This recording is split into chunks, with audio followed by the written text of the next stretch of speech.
Bienvenue à tous dans cette séance de réflexion. Une réflexion qui fera l'objet d'un grand événement. Vous le savez très bien, c'est depuis 1990 que l'histoire politique de notre pays a connu un tournant décisif, eu égard à ce vent-là qui avait soufflé sur le plan international, connu de tous, la perestroïka. Évidemment, ce vent qui nous avait amené à vivre un événement de taille, un événement qui nous a donné véritablement l'amorce du processus démocratique dans notre pays. Souvenez-vous, c'était le 24 avril 1990. Et ainsi, étant déjà au début du mois d'avril 2023, donc dans quelques jours, on aura à célébrer le 33e anniversaire de cet événement. Jour où le maréchal Mobutu déclara « Comprenez mon émotion ». C'est ce jour-là que le multipartisme, dans son sens un peu plus ou moins réel, a été effectif. D'où on a connu la multiplicité des partis dans leur libéralité de formation et d'activité. Qu'à cela ne tienne, en interne, il y avait un combat qui était amorcé bien d'années avant cette date du 24 avril 1990. Le combat qui avait été popularisé au travers les 13 parlementaires qui ont eu à adresser au maréchal Mobutu la célèbre lettre dite de 52 pages qui était en réalité une lettre ouverte au maréchal Mobutu. Une lettre qui, selon les expéditeurs, rappelait au maréchal sa mégestion, le mauvais système, parce qu'on se souviendra que souvent, l'un de ses leaders ne cessait de le dire, en l'occurrence Étienne Tshisekedi Wamulumba, pour ne pas le citer, qu'il n'était pas contre l'individu ou la personne du maréchal Mobutu, mais plutôt il était contre le système. C'est-à-dire le système qui avait été imposé ou instauré dans la gouvernance du pays par le président d'alors.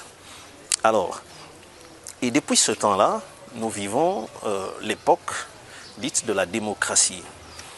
Et jusqu'aujourd'hui, chacun peut faire un bilan par rapport à la période d'avant et la période dite celle de la démocratie ou de la démocratisation de notre pays.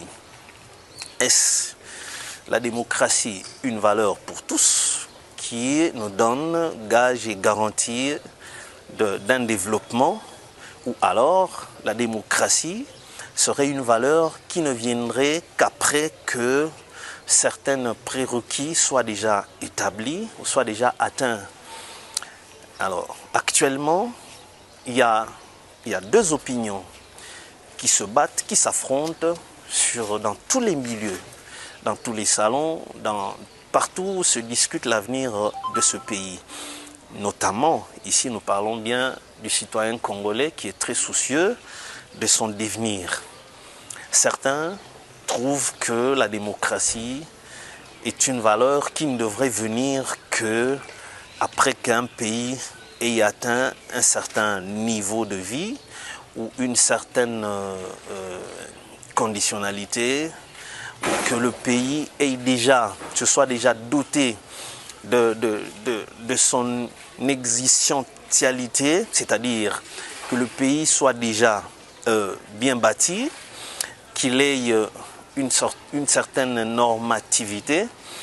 Alors, cela voudrait amener aussi cette opinion à dire que on recourt à l'établissement de la démocratie après avoir atteint un certain niveau de vie ou un certain niveau de vie effectivement par rapport à l'évolution de la nation. Et par contre, d'autres tiennent mordicus à croire que la démocratie reste l'unique valeur qui nous garantit d'évoluer ensemble, de garantir les droits de tout un chacun et éviter à ce que le pays soit transformé en une monarchie ou en un royaume où on ne vivra qu'un pouvoir de père en fils, du fils en petit-fils, et ce qui va priver tout Congolais ou tout citoyen qui serait aussi ambitieux ou de proposer une alternative à ce niveau-là, entendez, à la magistrature suprême.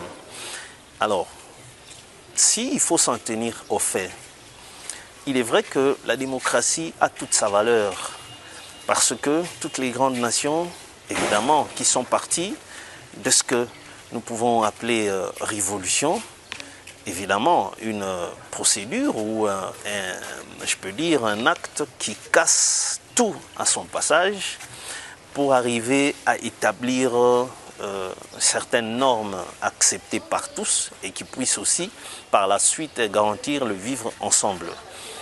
Évidemment, on peut recourir, certains évoquent des cas similaires, par exemple la Chine avec Mao Tse-tung, on a la Russie, on a le pays de Kim Jong-un. Ce sont des pays qui en réalité n'ont rien à voir avec la démocratie, mais qui s'attellent à consolider leur développement. Et cela, ça leur réussit. Bonjour à tous. Bonjour à ceux-là qui vont trouver intérêt à cette petite réflexion. Mais nous le faisons dans le cadre de notre magazine Le Contrepoids. Et nous avons choisi de réfléchir pour le compte de la République et tous ceux qui trouvent intérêt à cette petite réflexion. Je réponds au nom de Christian Kabasele. Et comme vous l'avez vu, il y a mon frère Henri Tshimbalanga qui a justement donné le ton sur la genèse, parce qu'en effet, nous voulons parler nous avons focalisé notre énergie sur le 24 avril 90, à ce jour, bientôt 33 ans, d'où, comme je le stipulais tout à l'heure, mon frère Henri Tshimbalanga a fait la genèse, justement, paraphrasé sur la genèse de cet appel au multipartisme.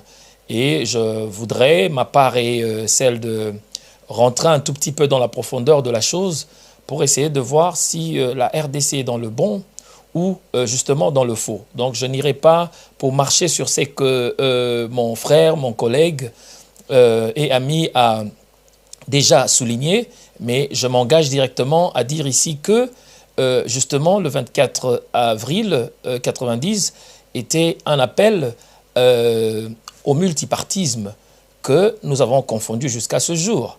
Bien, le multipartisme, c'est justement cette possibilité à offrir aux fils et filles de la République à se créer un parti politique selon les capacités et se lancer dans le marché politique. Dans le multipartisme, comme vous pouvez le savoir, le parti au pouvoir, le parti au sommet a toujours tendance à mater tout le reste des partis politiques et imposer une voix pour tous. Donc, le multipartisme a énormément de séquelles avec l'autocratie ou la dictature, si vous voulez.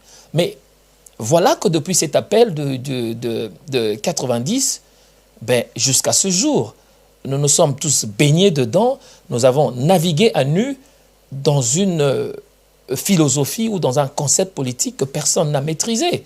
Parce que, voilà, les gens croient que nous sommes dans une démocratie aujourd'hui en RDC, et pourtant, nous sommes dans la continuité de cet appel de l'année 90, un appel au multipartisme, qui était justement une déviation de la demande de la communauté internationale au président, alors Mobutu, de engager la RDC dans la voie démocratique. Donc nous avions dévié pour nous lancer dans le multipartisme. Mais qu'à cela ne tienne, pourquoi est-ce que nous avons difficulté à avoir une démocratie progressiste, une démocratie justement qui s'aligne au souscrit de cette science, de la science politique? Je vais expliquer simplement dans des détails très très simples. Comme on l'a dit si bien, le multipartisme, tout le monde est libre, comme c'est le cas aujourd'hui, de se créer un parti politique. Mais la démocratie elle-même, elle ne se souscrit pas dans cette logique d'une multitude des partis politiques. Non du tout. La démocratie, elle a pour soubassement l'idéal. Elle a pour corps l'idéologie. Donc la démocratie elle-même en soi ne vise que 5 partis à la base. Mais vous savez quoi? Nous allons prendre juste un tout petit peu le modèle français. Il y a les extrémités, il y a l'extrême gauche, il y a l'extrême droite, il y a un mélange peut-être. Donc on peut extendre jusque peut-être à 8 ou 9 partis au maximum pour une démocratie. Mais vous avez vu vous-même en RDC, nous avons au-delà de 1000 partis aujourd'hui parce qu'il faut comprendre qu'il y a un nouveau regroupement qui arrive au pouvoir. Et voilà, c'est l'opportunité pour ceux-là qui arrivent à se créer aussi un parti politique et à pérenniser un système qui ne paye pas. Parce que ce qui se passe au Congo, ce n'est pas cette démocratie de base, c'est la démocratie que j'appelle la démocratie de positionnement. Quand il y a une démocratie de positionnement, c'est-à-dire le centre n'est plus la République, le centre devient les intérêts des individus, des fins personnelles, les intérêts privés de certaines personnes. Parce que quand vous comprenez le concept dans lequel la démocratie a été créée, c'est à 2 phases. C'est-à-dire que l'État est en train d'instruire le citoyen et en retour, le citoyen doit revenir travailler dans l'État.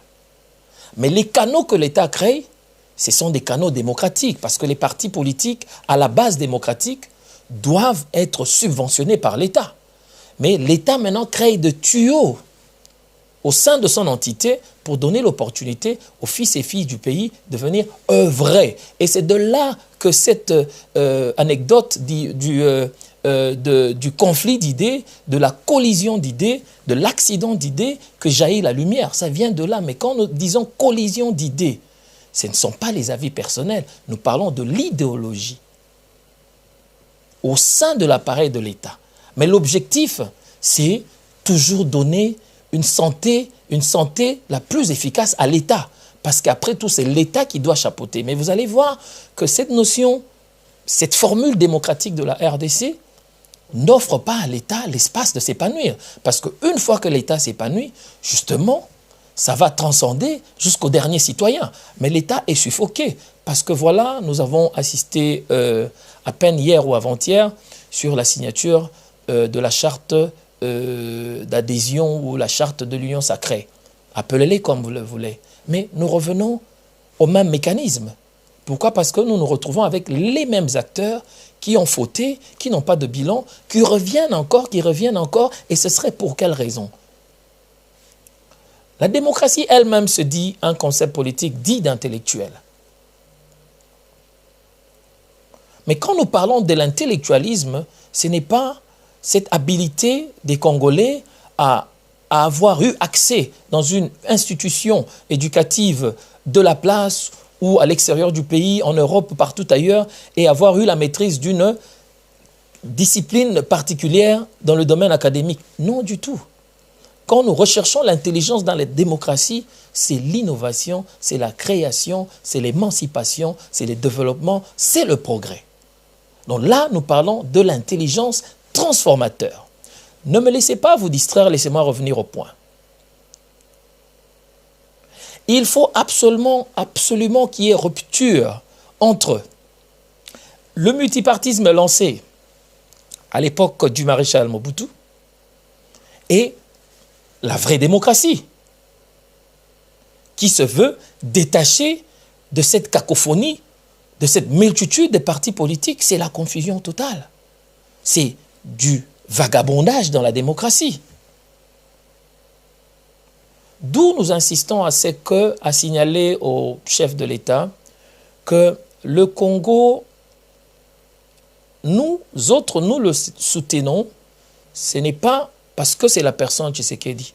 Nous recherchons, nous sommes à la quête de cette volonté-là qui habite en lui.